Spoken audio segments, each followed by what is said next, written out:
Yuk, dukung UFIT TV dengan belanja di UFIT Store.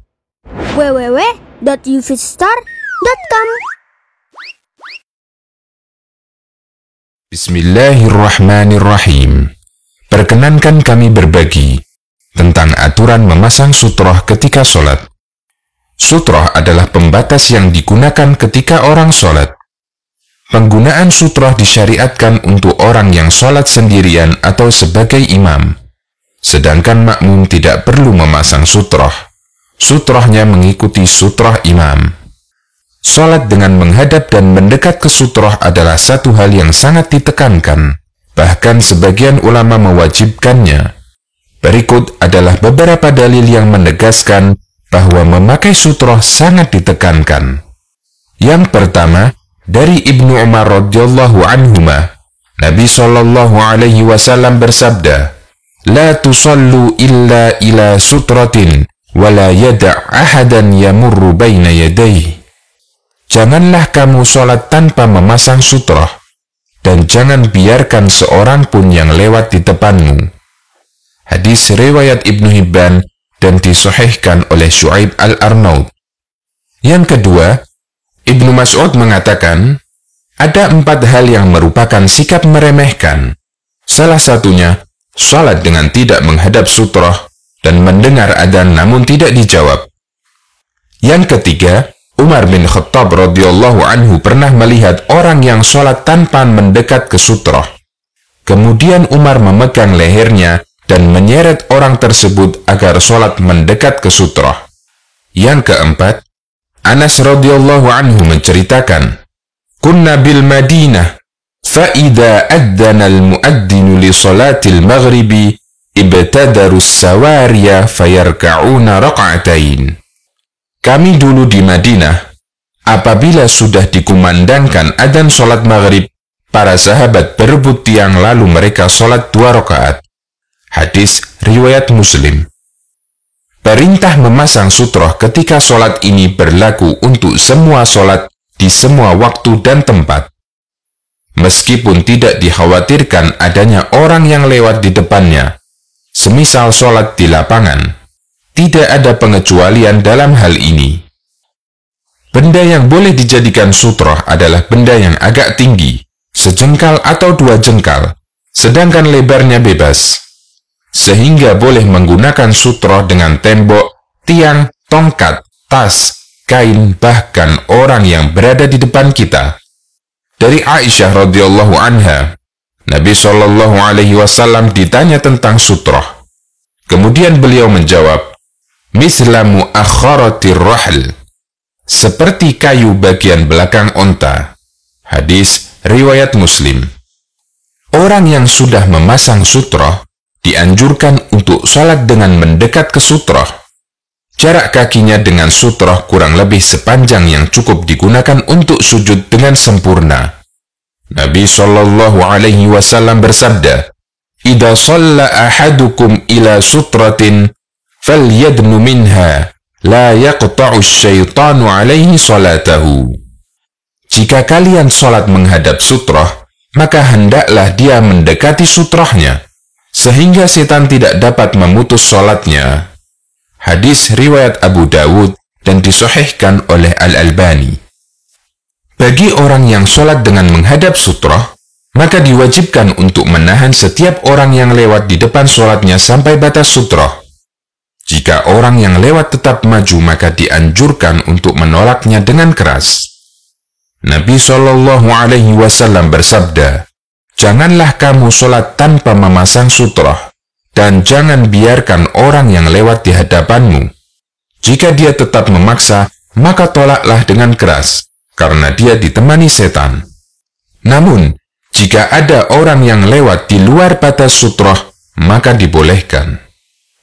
Tidak boleh lewat di depan orang yang sedang sholat. Nabi sallallahu alaihi wasallam bersabda, "Lau ya'lamul maru baina yadayil musalli mada alaihi, lakana an yaqifa 40 khairan lahu min an yamurru baina yadayhi."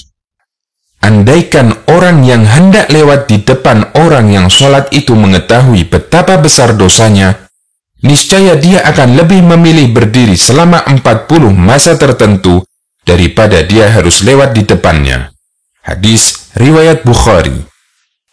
Hadis ini tidak menyebutkan apa yang dimaksud selama 40 itu. Namun dalam Musnad Al-Bazzar disebutkan berhenti selama 40 musim gugur, yaitu sama dengan 40 tahun. Daerah manakah yang tidak boleh dilewati? Yang pertama, jika sholatnya dengan memasang sutroh, maka yang tidak boleh dilewati adalah daerah antara tempat sholat sampai sutroh.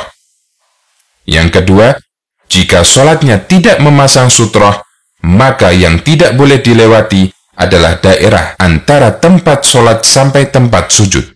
Orang yang sholat namun tidak menghadap sutroh, maka sholatnya bisa batal jika dilewati 3 hal: wanita dewasa yang sudah baligh, himar, dan anjing hitam. Nabi SAW bersabda, "Yaqta'u salatar rajuli idza lam yakun baina yadayhi kaakhiratir rahl, al-mar'atu wal himaru wal kalbul aswad." Sholat seseorang menjadi putus atau batal karena dilewati wanita baligh, keledai, dan anjing hitam jika tidak punya sutroh. Hadis riwayat Ahmad. Namun, hadis ini hanyalah khusus bagi laki-laki, sehingga wanita yang sholat tanpa memasang pembatas kemudian dilewati wanita lain, maka sholatnya tetap sah. Jika yang dijadikan sutroh adalah orang yang sedang duduk atau berdiri, kemudian orang tersebut pergi, maka orang yang sholat akan kehilangan sutrohnya. Apa yang harus dilakukan? Yang pertama, bergerak mencari sutroh yang lain. Misalnya, dengan bergerak ke samping, ke depan, atau ke belakang. Ini dilakukan jika sutroh yang dicari tidak terlalu jauh. Contoh, Adi duduk di sebelah Budi, sedangkan Ahmad sedang sholat di belakang Adi. Tiba-tiba Adi pergi meninggalkan tempat duduknya. Maka Ahmad dianjurkan untuk bergerak ke samping dan menjadikan Budi sebagai sutroh sholatnya. Yang kedua, diam di tempat. Ini dilakukan jika sutroh yang dicari terlalu jauh.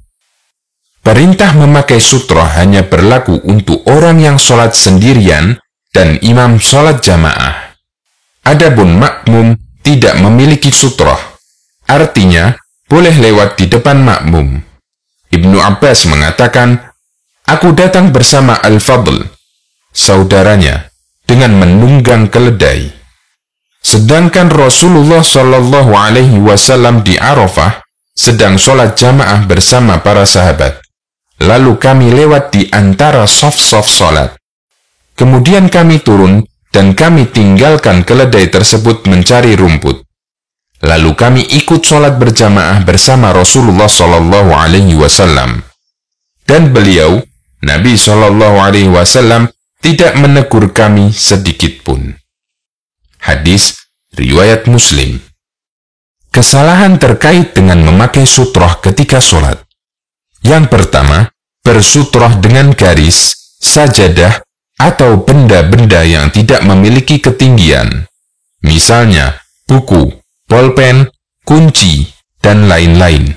Karena yang bisa dijadikan sutroh adalah benda-benda yang tingginya seperti kayu bagian belakang onta, sejengkal atau 2 jengkal.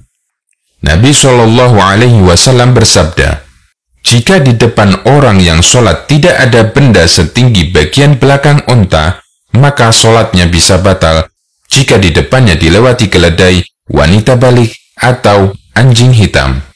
Hadis riwayat Muslim. Yang kedua, berdiri terlalu jauh dari sutroh. Misalnya, berdiri 3 meter dari tembok, padahal yang diperintahkan adalah mendekat ke sutroh. Yang ketiga, menggunakan sutroh hanya ketika dikhawatirkan ada orang yang lewat. Padahal yang benar, memakai sutroh diperintahkan meskipun di tempat yang dirasa aman dari adanya orang yang lewat. As-Safarini mengatakan, "Ketahuilah bahwasanya ulama sepakat dianjurkannya sholat ke arah sutroh, meskipun tidak dikhawatirkan adanya orang yang lewat." Demikian, semoga kita bisa mengamalkannya dan melestarikannya.